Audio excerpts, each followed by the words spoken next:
It is a Paramount Day here at the Four Seasons here in Beverly Hills. We are continuing our press conference here with Better Man. Please welcome Director Michael Gracey. Thank you.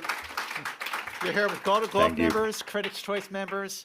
So how did this project even come about? What were your first conversations with Robbie like?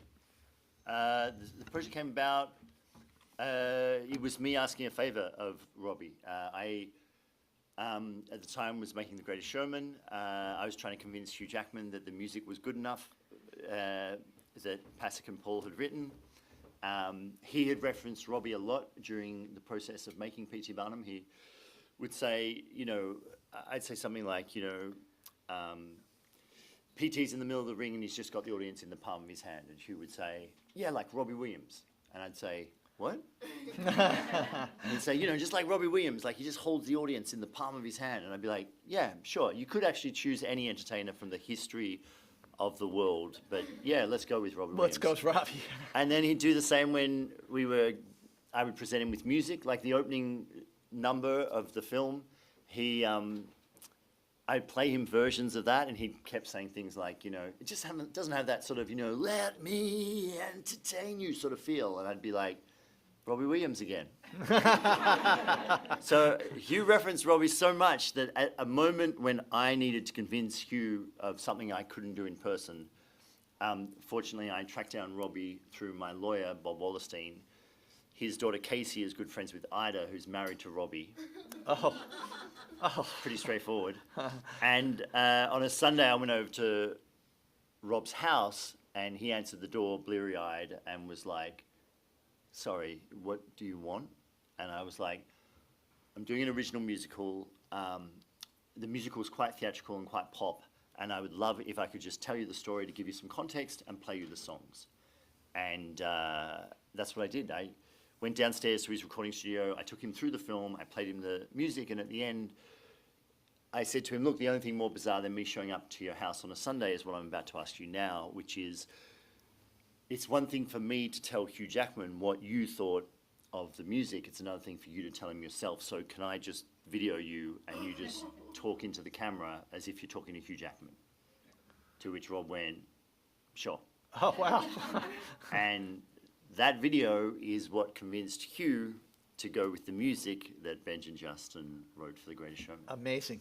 There would be no Greatest Showman if it wasn't for that moment. Well, that movie turned out to be a big, big hit. So that's where I met him. And then from there, we started, as you do when you meet someone, he would tell me stories about his life. He'd ask me, you know, about my life. And just the more we spoke, the more I was like, we should record these stories because I know how much abuse there has been in your life with drugs and alcohol. And you are definitely going to forget these stories very soon. And so I said to him,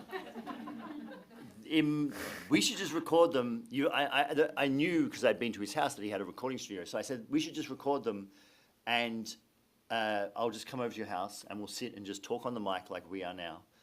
And I don't know what it's for. I said, I remember at the time I said, it may just be for you to listen to in a nursing home one day, but wouldn't that be great? To which Robbie went, yeah. Wow.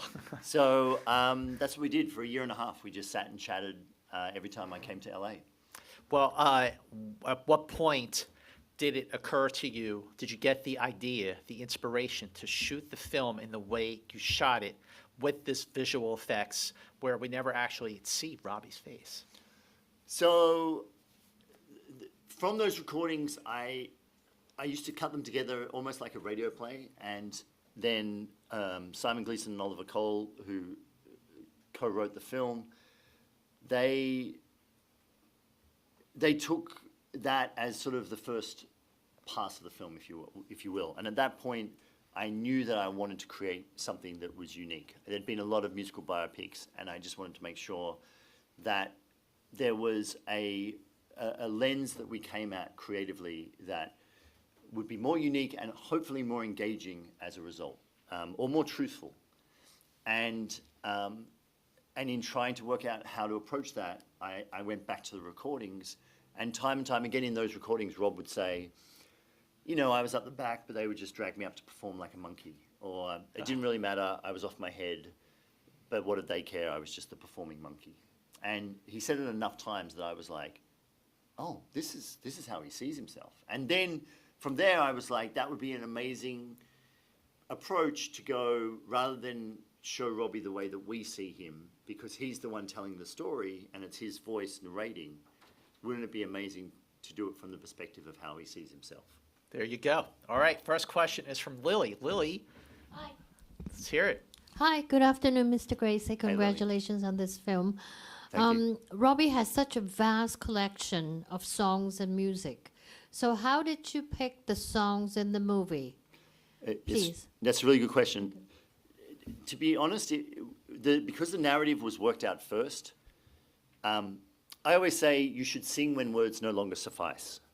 So that usually happens in the depths of despair and you can't verbalize how you feel, you break into song.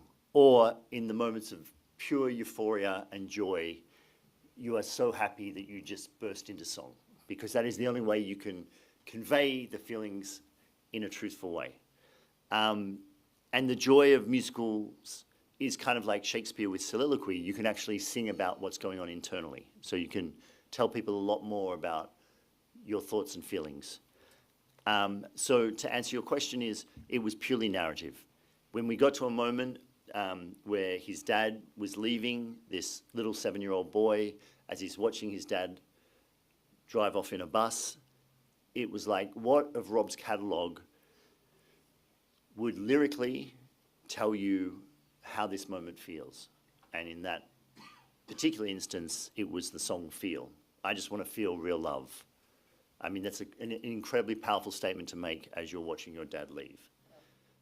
And so that was kind of it. It was every song moment, bar something like Rock DJ, which was a moment of euphoria, and we just wanted to celebrate as he imagined himself as the lead of Take That, which he's not, it's Gary Barlow, but he imagined himself as the lead dancing down the street and the rise to fame as they got further and further down the street.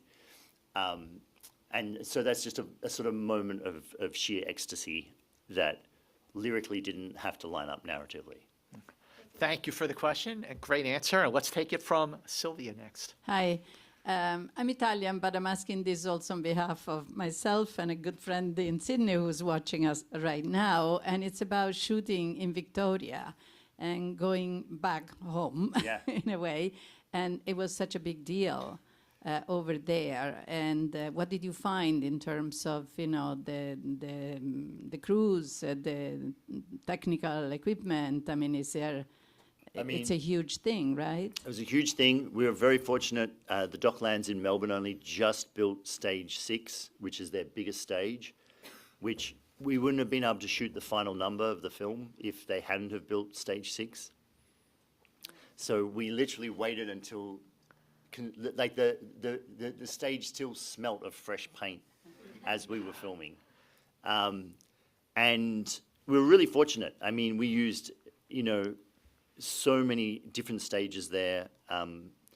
And, Weta set up in Melbourne, Australia, so that we could lean into the rebate, which was incredible in itself, having a world-class facility like Weta come to Australia, set up for the film and stay afterwards. To me, coming from a background in animation and visual effects, the idea that I can stay in Melbourne and work at one of the greatest companies in the world for visual effects is such a treat. So a lot of people came together. We had amazing support from the Victorian government. We had amazing support from Ozfilm. So there's no way this film would have got made if it wasn't for all those people kind of going above and beyond to make it happen. It's a very big film to do as an independent film. It was a joy being at home and made my mum and dad very happy. I think the thrill wore off for Dad, but Mum was happy the entire time. But it was, and also just the talent there. There's just such incredible talent in Australia, and just getting to work with the crews and the people there was a thrill for me. Wow, working with Weta, that's awesome. All right, Yuki. Hello. Hi, congratulations on this film. I saw this movie in Toronto, and I remember how emotional Robbie got on the stage. But Yeah. yeah, I got moved watching it. But so you had the protagonist's face, you know, monkey. So what was the freedom and then also restriction because not having human face expression? Again, really, it's a really smart way to put it. Like there was great restrictions and great freedom at the same time. So, for example, John O'Davies, who is a beast of an actor, who is so bold and made such incredible choices that I used to get goosebumps just on set watching him perform. But you have to have an actor who knows that you're never going to see his face. He actually appears there is one shot in the film at the very end during My Way. There is a close-up of a guy who applauds and he just looks over, and that's Jono. So there's a little Easter egg in the film. But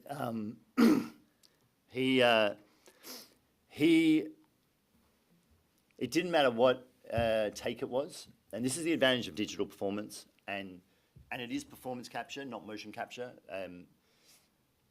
It doesn't matter if we're doing an over the shoulder on him. What Jono worked out really early on is that it didn't matter where the camera was. We could use his performance from any scene. As long as he's got that suit on and that face cam, we could use it from any scene, even if he's not in shot, even if he's standing just at the edge of frame. So it meant that he himself would play with the performance. Every scene he would make choices, and just it was liberating for him as an actor, because he knew that I've already given 8 great performances, but now you're going to come around and do this other actor's side, and I'm going to give another, if this actor does another 6 takes, I'm going to give another 6 takes, and these 6 takes are going to be wildly different to the 8 I've already given. So for him, he found the whole thing really liberating.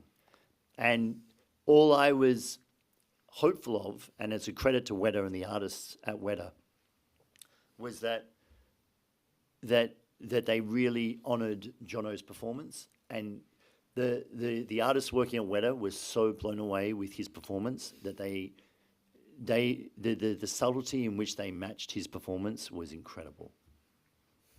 Thank you so much. All right, so this next question is coming because we're being joined by journalists virtually from Alexandros Lazardos from Greece. So the question is, Michael, did making Robbie a chimpanzee rather than as a man give you more freedom to deeply explore themes like drugs and alcoholism and bad behavior, as it prevents the audience from easily identifying with a character who is not human? I think that it goes both ways. I Yeah. think as humans, I think we find those scenes more disturbing because it's an animal, and there is an empathy that we have towards animals, and there is an innocence that we associate with animals that we are cinematically a bit numb to watching humans suffer. A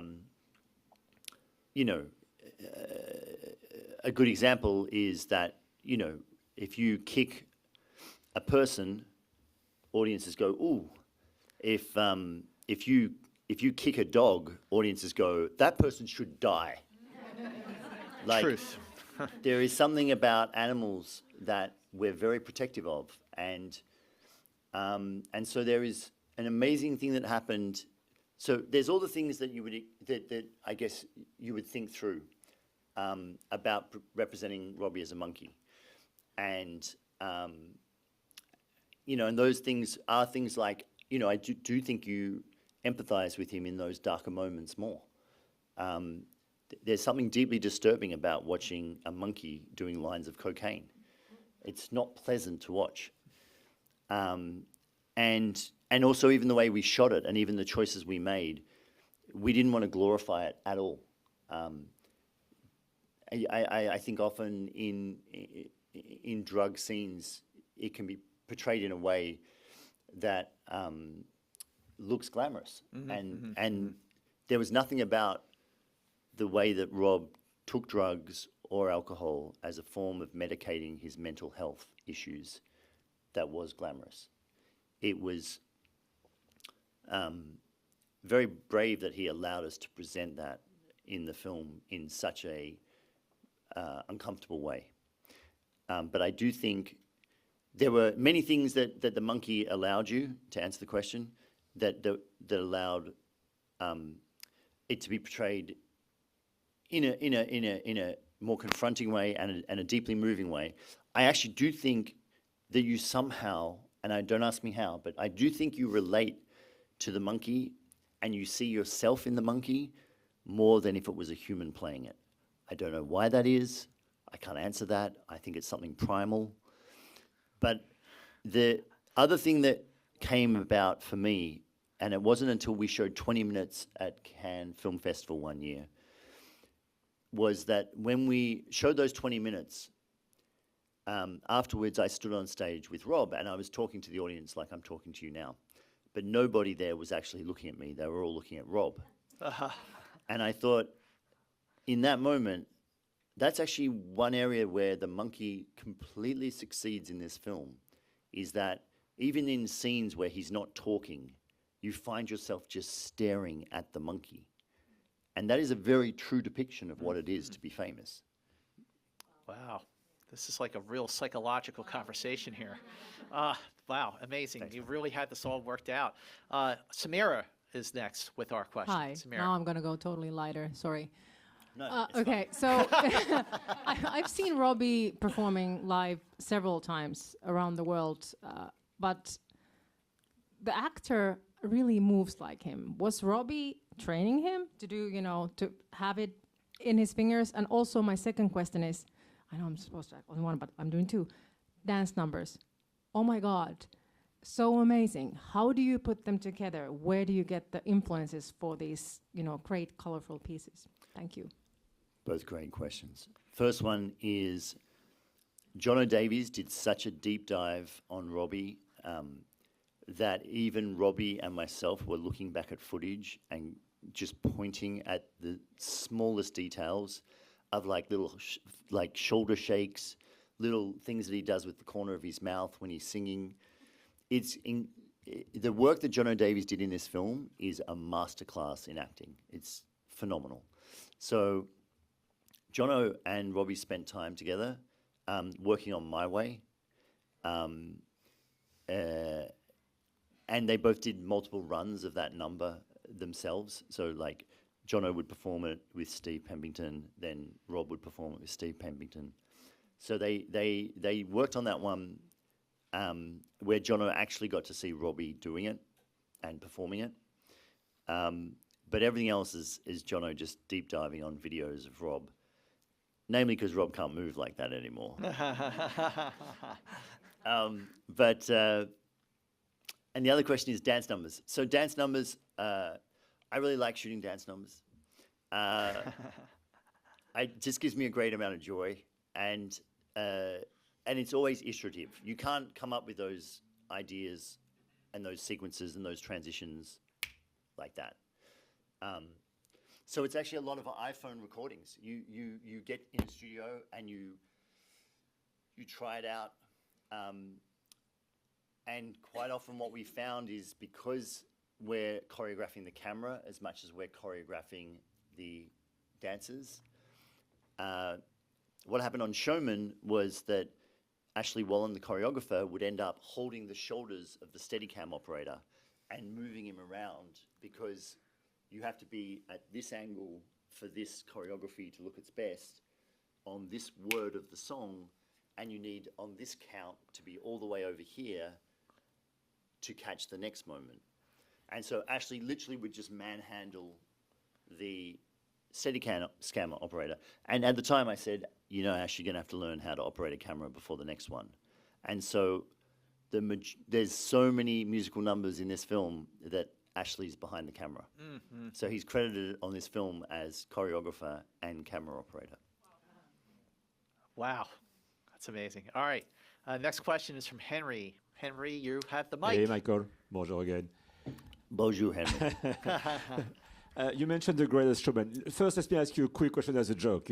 I keep looking at the poster of the movie, and knowing a bit Robbie, I'm surprised he told you, yes, you can use the monkey, not my face on it. Yeah, you clearly know Robbie. Okay. So, There was lots of talk of doing the sort of, those the rulers where you see two images and it goes from Robbie to. Oh, no surprise. Okay, now the They're real quite question. expensive. The Greatest Showman, you had an amazing story, a great movie with, of course, a great cast known worldwide. That case, you have probably one of the biggest pop rock stars in the planet, the story of Robbie Williams, the songs of Robbie Williams, and is not in a movie. Was it a hard sell for you when you had to finance the movie? Because I'm assuming a lot of people told you, wait. Story of Robbie Williams, songs of Robbie Williams, and a monkey in the movie? Yeah, it's I mean, the number of meetings that I went to. So people get very excited. They'd say, particularly in Europe, not so much here in America, but in Europe, or actually anywhere on the planet, to be honest, other than the US, people would say, director of Greatest Showman, Robbie Williams, this is, how much do you need? They literally would open up their checkbooks and say, how much do you need? oh, wow.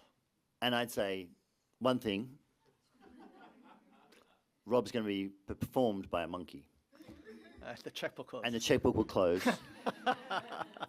And they would say, yeah, but it's in a dream sequence or, like a moment of madness or it's not the whole film, surely. And I would say, the whole film. Oh, jeez. And we never explain it. And that would be the end of the meeting. Oh, man. And so it was a crazy amount of presentations. And to be fair, it wasn't until Weta came on board and I got to do some previs, some very early visualization, kind of like just blocking out. It's like a bad computer game version of what you intend to shoot. And we did it for feel and we did it for my way. And all of a sudden, people had the bookends of the film and they could visually see that there's something really adorable about a little monkey and there's something really powerful about an older monkey kind of accepting his father, And I was going to say forgiving his father, but the truth is it's about acceptance more than it is forgiveness. Thank you. Miriam Spritzer from Brazil. Hi.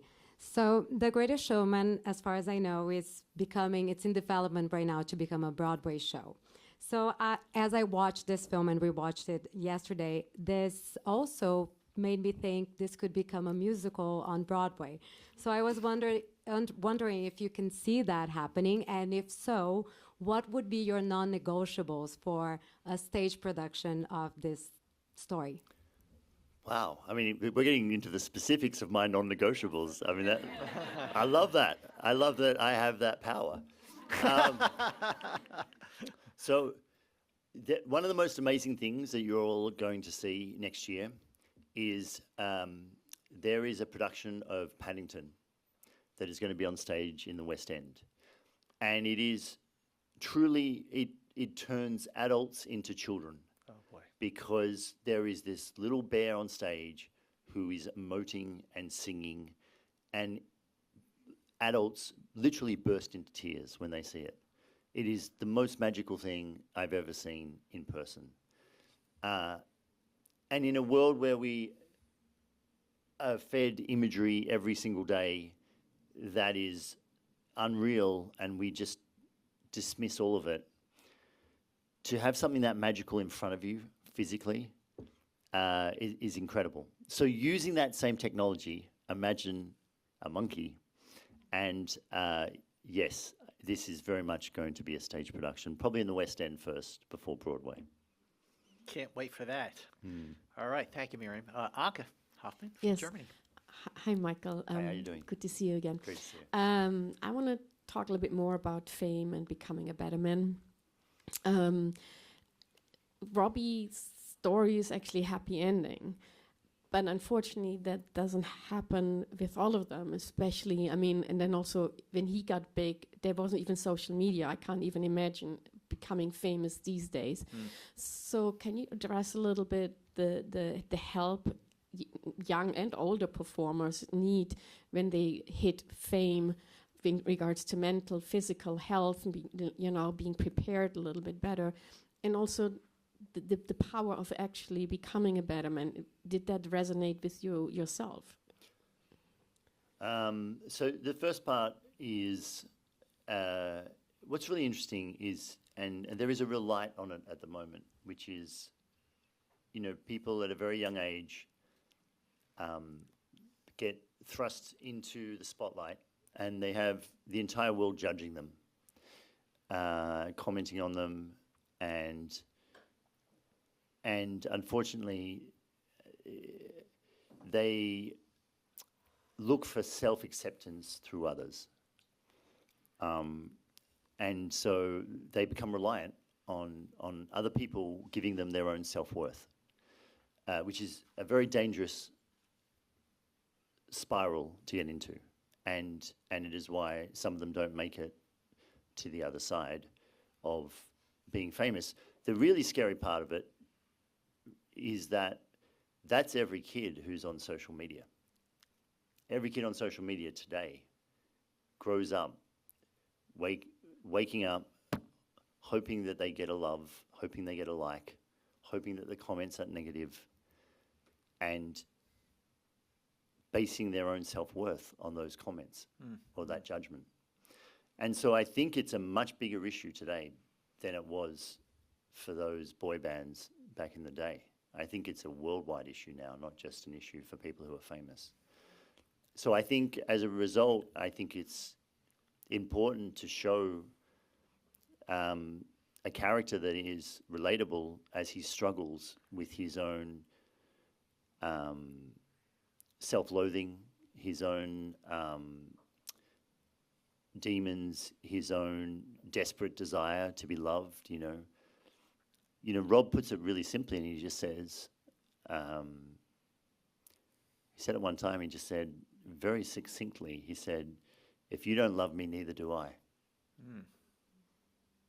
And I was like, whoa, that's a terrible way to be. And that's why at the end of the film there's actually a website, because I think after you watch it, it's quite an emotional roller coaster, the film. And I think that people do tend to sit around after it. I don't think people go rushing out to the world. I think people need a moment to process it. And when Rob was writing the song, I said it has to be something that holds your hand. However that's achieved, it has to be something that holds your hand and lets people just sit in the moment. And at the end of that song is when the website comes up. And that's for people who aren't comfortable talking about their mental health with other people. They know. You would always hope that people feel comfortable around family members, but I think, I myself have experienced very close people to me taking their own lives. And sometimes they just don't, and you don't see it.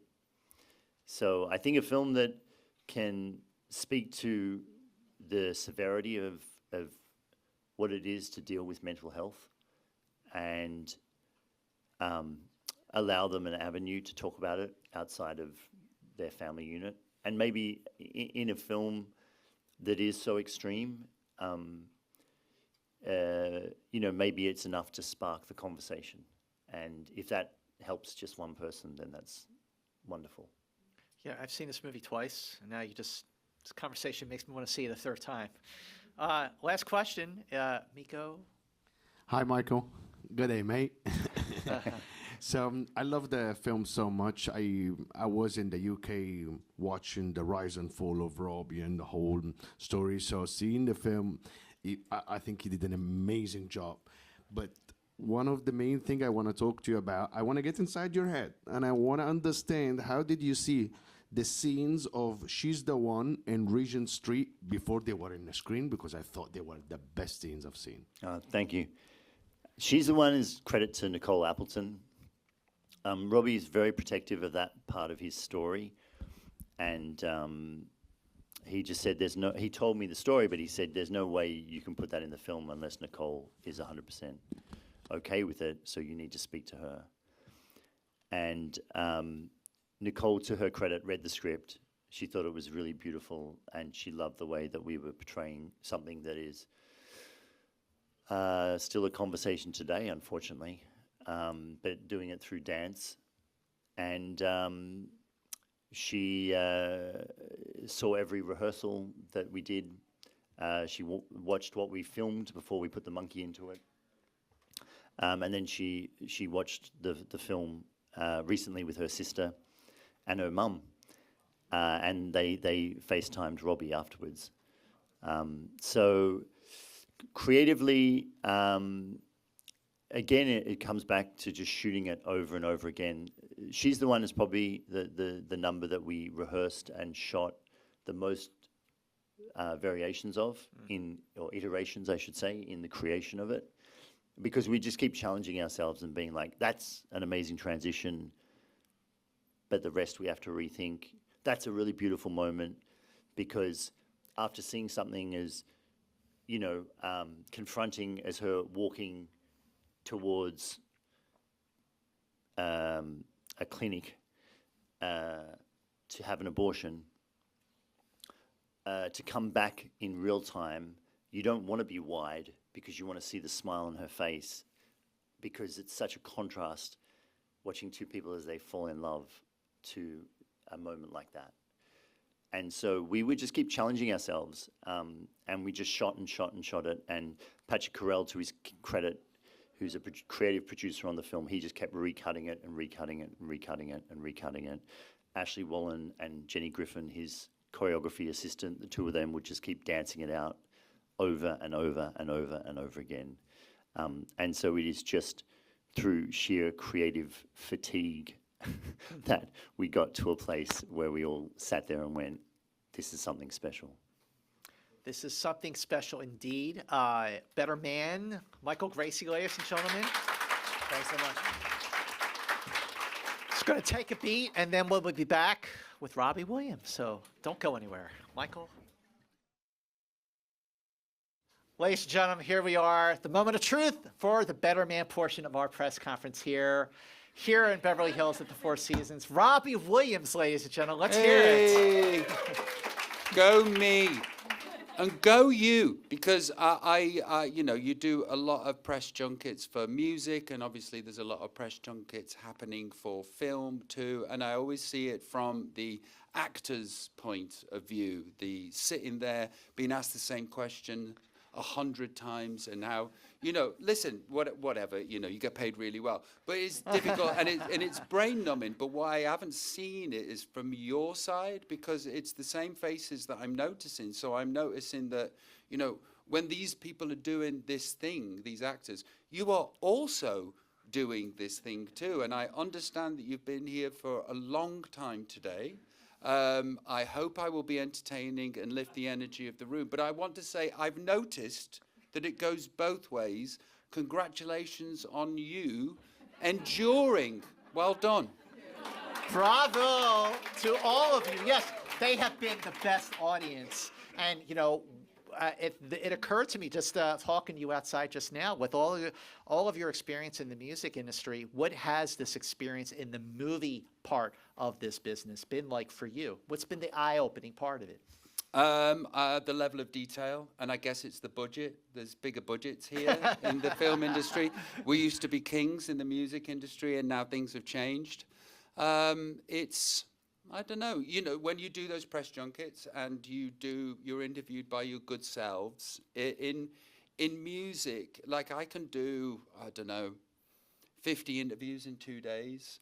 And in those interviews, this is real inside baseball talk, but in those interviews, you can be dealing with 50% of people that actually aren't interested in you or what you've got to say, and are just ticking boxes. What I've noticed in the press junkets for films is my energy hasn't dipped because your energy hasn't dipped, because you are genuinely, much like me, film nerds, and it feels like you're interested in what the people have to say, and you're interesting too. But I've also noticed the level of detail with everything. Like I did a thing the other day, and I was almost over-briefed on what was going to happen into exact details. And then a lovely lady came up to me before we were going on, and she said, just to let you know, I put the water on the side, and I've opened it for you, so don't think that there's anything gone on with it, it's okay to drink the water. That wouldn't happen in the music industry, and it wouldn't happen in England. And I instantly thought to myself, if she hadn't have told me that, I would hope that there was something in it. You know, because, like, I'd be on the phone later on to my wife going, it's not my fault! Not my fault. Well, we are going to get into some detail here, so let's start with our first question from Scott Orwin. First of all, we know you live in Los Angeles now because you said inside baseball. Years ago, that never would have happened, and you look much different than when from the airport lounge that I had to do. Lovely to see you. Thank you for putting your clothes on. Thank you. You know, for us mere mortals, the allure of show business is the seduction, the glamour that goes on, and I have to applaud you for the vulnerability in which you're showing in this movie, because there is a price to fame, that we don't understand the loneliness and the pressures that come with it. And sadly, we just lost a musician a few weeks ago because of that. And how much do you hope a movie like this not only educates, but maybe enlightens younger people who are coming up into the business? Hey, just be prepared for things, that, you know, keep a sane perspective on it, because you can go down such a rabbit hole. I think there is, you know, if you know, the bird's eye view of the film is it's a human story. And yes, to the point that you're bringing up, of course, you know, my story isn't unique. Everybody that experiences a bright amount of fame and omnipresence, nobody comes out of it the other side going, and I'm still a well-rounded individual. And something happens. The world warps towards you, and you warp towards it across the board. You don't get to escape it. If you are lucky enough through a series of self-examination and help and the right people around you, you can come out the other end, like I have right now as a 50-year-old. But so there is that the allure and the glamour and this subconsciously thinking that fame is going to fix you, because I think that's what 90% of people are thinking subconsciously when they come. If I get all of these things, I will be whole and I will be fixed. And what it does is it actually gives you an existential crisis that is unbelievable. And like I say, through a series of self-examination and help, you can come through it. What I'm currently experiencing as a 50-year-old at the other end of that arc is what the glamour should have meant, and the the applause and the excitement. I am on my journey in the most namaste way, and I make no apologies, healing. I'm in a separate place than where I was, and now I get to experience it as a 50-year-old in a very different manner, where everything that I thought it would be, it now is. But it never is the first time around, you know, and good luck to all of those people that want to sail in the good ship entertainment. And life is exciting, and it is interesting, and it is perplexing, and it is all of those incredible things. But it's also this other thing that's not great. Thank you, Scott. Excellent question and excellent answer. Thank you. Next question is from Adam Tramwell. Adam, where are you? Hello, Robbie. Congrats on the movie. In speaking to Michael, it got a little deep and meaningful in the room. So I just wanted to turn it on its head a little, just be a little bit more lighthearted. It's coming out on Christmas Day. In what way is this a Christmas gift to you? And what does Christmas look like in the Williams household? How much are you a fan of the sort of festive season? I just sent a text to my wife. And, you know, she's beautifully neurotic, you know, which is great for me, that's impulsive and the exact opposite. She's the grounding, where I'm like, let's just swing at everything, see if we hit the ball. And I just sent her a message, and I said, you know, you'll want to touch wood, but great things are happening. right now. Amazing things are happening right now. Because she's in the UK and I'm here. I said, I'm just landing the plane. Get the pina coladas and the sun lounges ready. You know, that's how I'm feeling. And gratitude and gratefulness, but also bringing that round to Christmas. She is the most Olympic memory maker of all time. And I am the exact opposite of that. I now love Christmas because of my wife. Before my wife, if Christmas was Tuesday, then it's Tuesday, you know. But she is the spirit of Christmas, and I'm glad and grateful that she's given me the gift of Christmas coming back. You know, as soon as it was like, oh no, I won't say because I don't want to spoil it for the kids. But as soon as we find out the thing, you know, I drifted off, you know, it was like, oh, it's Santa, I might as well do cocaine then. And, you know, but I've found my way back to Christmas, and it's the most wonderful time of the year, to quote an incredible song. Thank you so much. All right, next question, Margaret Gardner. Hi. I want to ask you a little bit about character. When you leave this, you understand how vulnerable wanting to be loved makes you. And you also look at the flip side, that his refusal to go unseen is what made him a star. So I wonder, when did you find your voice so that you had your power to know that you don't need to be loved and that your voice is worthy? Well, I still dramatically need to be loved, and I'm still dramatically sensitive. I am not as brittle as I once was. Is my brittleness akin to maybe part of a mental illness? Yes, it is. Am I fixed? Not properly. Will I ever be fixed? No. Did the gift of grounding and sense and purpose and a different perspective arrive once I got married and had children? Yes. Without them, I don't know who or what I would have been or whether I would be here. But as soon as Teddy arrived, the first one, and now I've got 4, it was not about me. And for a raving narcissist like myself, this was startling news. So look, you know, I am, you know, we all want to be seen, we all want to be heard, we all want to be loved, and we all want nice things to happen for us. Where I am on that scale is a lot better. Where I came from a deficit of brokenness and a vulnerability so severe that it was impossible most days to live in between my ears, but that's where I resided. It's better now and getting better and better every day, thanks to grounding, children, and my wife. Thank you so much. Next question is from Fabian Waintal. Hi, right here in the back. Hey, buddy. Hey, Fabian Waintal for Latin America. So my question is, if this movie was made 10 years or 20 years from now, what would make you a better man yet? And so how do you see yourself in the future? How do I see myself in the future? Okay, so older age has become a revelation. And, you know, I'm embracing it because of everything that it's offered me so far.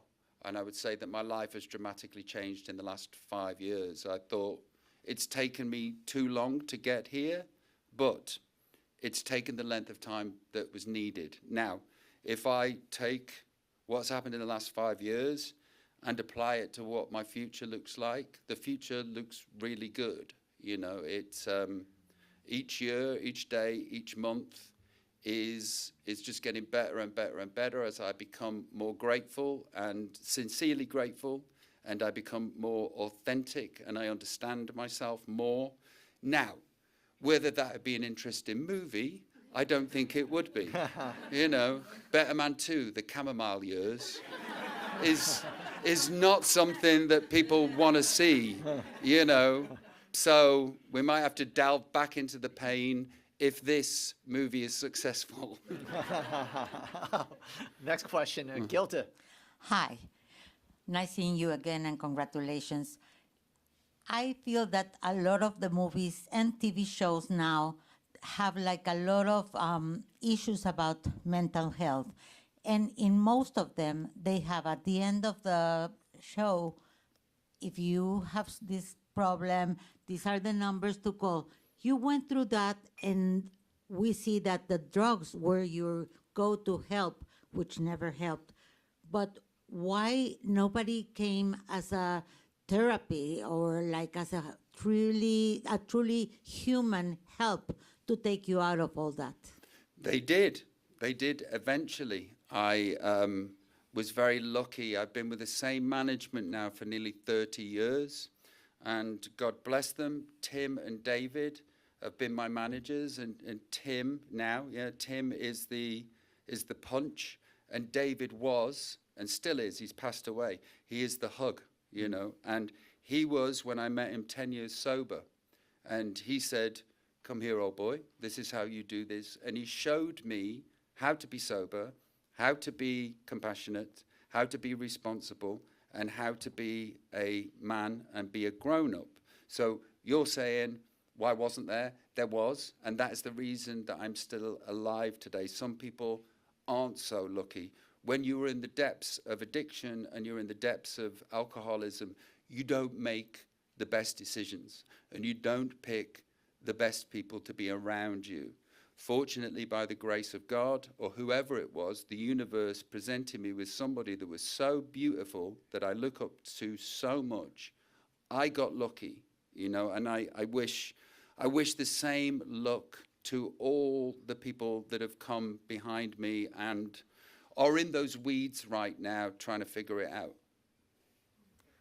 Thank you very, very much. Next question is coming virtually from Germany. It's from Rachel, who asks you, so Better Man takes a raw and honest look at your journey from childhood to global fame. What was the most challenging part of revisiting those deeply personal moments, and did it bring you any unexpected clarity about yourself? Yes. You know, a lot of the movie is the greatest hits of grief for the TikTok generation. Yeah. You know, that you definitely go through it as a audience member. There's a lot of levity and brevity, those are the right words, in there too, and humor, obviously. But then you come with me to the places that I went to. The most difficult part of the movie for me is the relationship that I had with my ex-fiancée, Nicole Appleton, because everybody else in the movie did something to me, and I'm not happy to throw them under the bus, but if there's a bus passing, that's where they're going. You know. But with Nick, I was the villain. She had the worst version of me, and she is just a good person. And I struggle every single time because there's still some shame about, you know, those relationships you have in addiction. Mine, not hers, because she wasn't an addict or an alcoholic. That's the most difficult bit. And then, you know, there's stuff with my grandma and there's stuff with my dad that's also difficult, but difficult in a different way. How much have they seen this movie?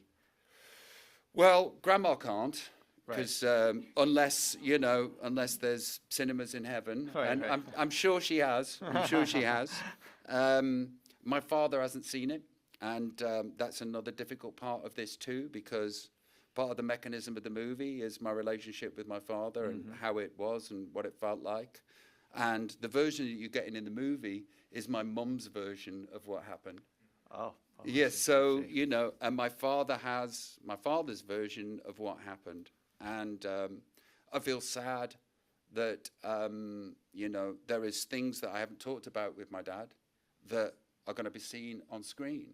It's a really odd feeling. Sure. In many ways, I don't want him to see it. In other ways, I want people to know this about my dad. He's the most charming person that you will meet, and nobody that has met him has not ever fallen in love with him. And that's the truth about my father. Thank you so much. All right, next question, Marie. Hello.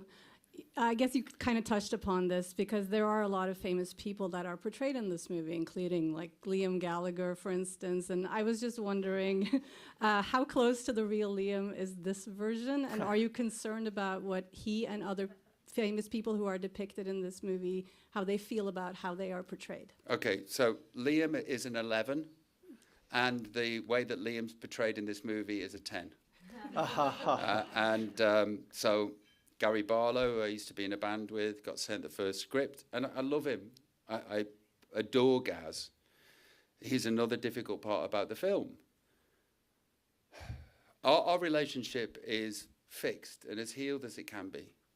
But in the movie, I have to speak and think in the way that I spoke and thought when I was 17, 18, 19, and it wasn't kind, you know. I don't like that. But this is the industry that we find ourselves in, and these are the tools that we use to propel ourselves forward: books, films, documentary. And they sort of rip open scars again.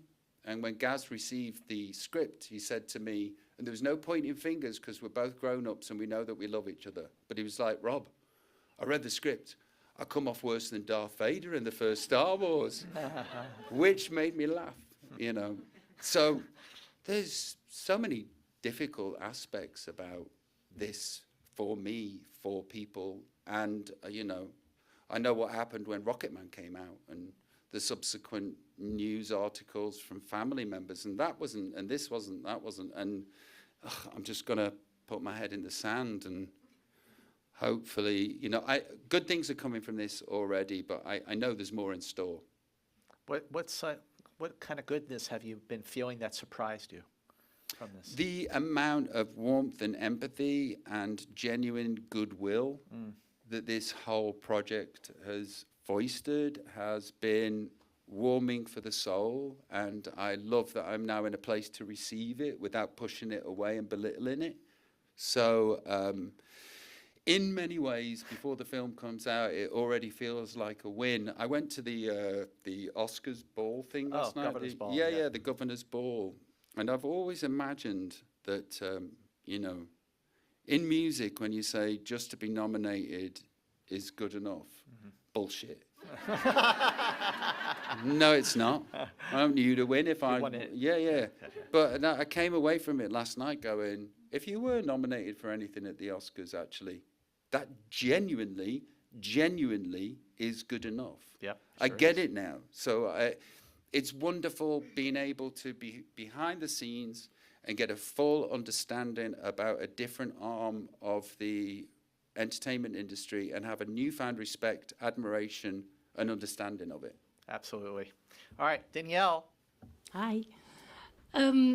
If I understood correctly, you said before that no one has gone through fame and came out as a well-rounded person. You talked about getting help like after the addiction and after all the trouble, but could someone have done anything before? Like, do you think someone could have saved you? Yeah. Not in the 70s, 80s, 90s, or the 60s and the 50s. We are different people with a different mindset and a different understanding. And nobody should be held accountable for what we didn't know, how we weren't looked after, what could have happened, because that's just not who we were then. We are only at the start of understanding completely about mental illness and what fame does and doesn't do to people. We also are at the start of having empathy and compassion towards the people that it's happening to. This is all brand new, and it's great because it's part of the conversation. And I wasn't allowed to have this conversation in the 90s and the early 2000s. I would be pilloried for even suggesting that, hey, I'm on antidepressants. I will now kick your head in. How dare you be sad about anything, you know? And then you just go, oh, I just need to make myself small and reverse and never mention this again. Now, you know, you can say these things and it's understood that it's not victimhood. It's not, you know,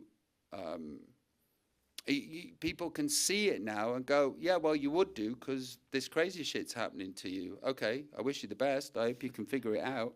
All right, next question, Miriam. Hi. So one thing I love about is how, we see how the cabaret world and even the great standards and the great American folk songs are part of your life and your career. But I was wondering, because also we spoke just now with your director, and this is very much a musical. How did musicals also were references to you? And if this turns out to be a stage production, what are the things that are non-negotiable for you that you want to make sure are also on stage? Okay, so to answer your first question, when I was growing up in the UK, we only had 3 channels. And then in 1984 or 1985, we got a 4th channel, right? So these 3 channels and now this 4th channel need content. And the UK is not big enough to actually regurgitate brand new content for 24 hours a day. So what did they do? They bought old content cheaply. What is this old content? TV shows from the 40s and the 50s and the 60s and the 70s and films from that era. So what did I have as my content that I was, the old version of flicking through your phone was watching South Pacific, was watching Guys and Dolls, was watching Bing Crosby, Fred Astaire, Frank Sinatra, Sammy Davis Jr. This generation probably won't get that gift because they've got choice. I didn't, but because I didn't have choice, this informed everything for me. Who and what I wanted to be, how I wanted to be, what I wanted to people to feel like, because I knew how these people made me feel. So to answer your question, huge inspiration, and still remain all of my references from how I want you to feel when I'm in a room with you. And then the non-negotiables about the stage play, I don't have that power to have non-negotiables, I'm sure I do, but I'm not going to get in the way of myself. Whoever my management choose to partner with, if we're lucky enough to do that, we partner with them because they know how to do it and we don't. So we'll just leave them to it. Yeah. Thanks so much for the question. All right, Miko. Hi, Robbie. It's Miko from Egypt. Hey, man. Hey, buddy. Congratulations on the film, and you are one of the biggest, greatest showmen to walk this earth. Correct. My question to you right now.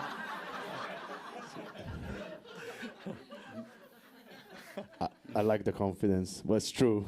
So my question to you is are we gonna see Robbie Williams in Hollywood as an actor or as a singer, not playing Robbie Williams? Listen, it's down to we've made a film. The film's a film. It's a great film.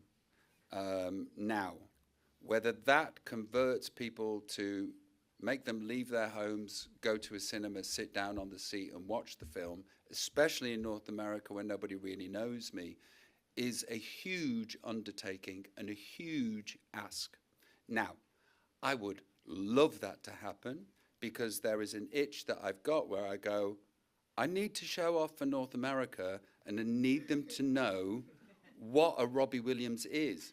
And not just go, there's a Robbie Williams somewhere and get my name wrong and call my songs Angel instead of Angels, So I want that to happen. I would love to be here and do a big North American tour. That would make me feel whole and be wonderful. At the same time, if it doesn't, I pivot. It's okay. I was seen as an actor. No. No. And I tell you why, right? Because as an actor, I really want to go, pew, pew, pew, pew. And then I want to go, funny remark. That's what I want to do.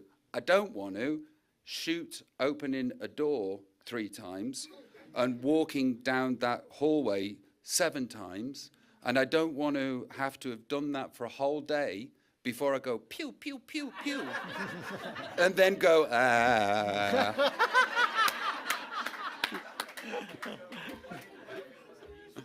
What if it was a musical? Still, This is a musical. Yeah, maybe. All right, next question. Thank you for that there. Vera. Hi, Robbie. Hey. Nice to meet you Nice to under meet you these too. circumstances.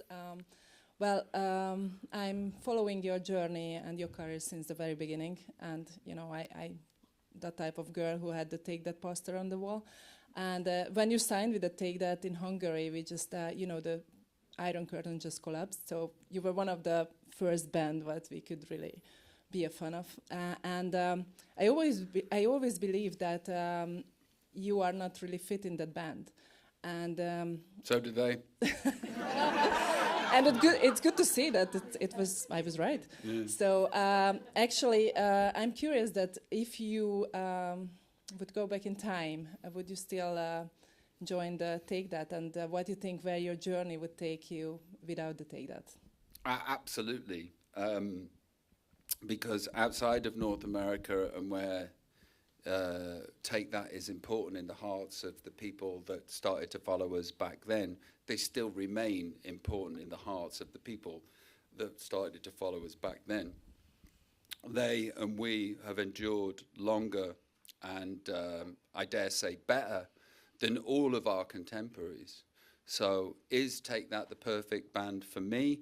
Yes. End of answer. Thanks, Fernando. Last question comes from Anna. Anna, let's hear your question. Hi. So growing up in Portugal, like her, I also followed Take That's career from the beginning and then your solo career.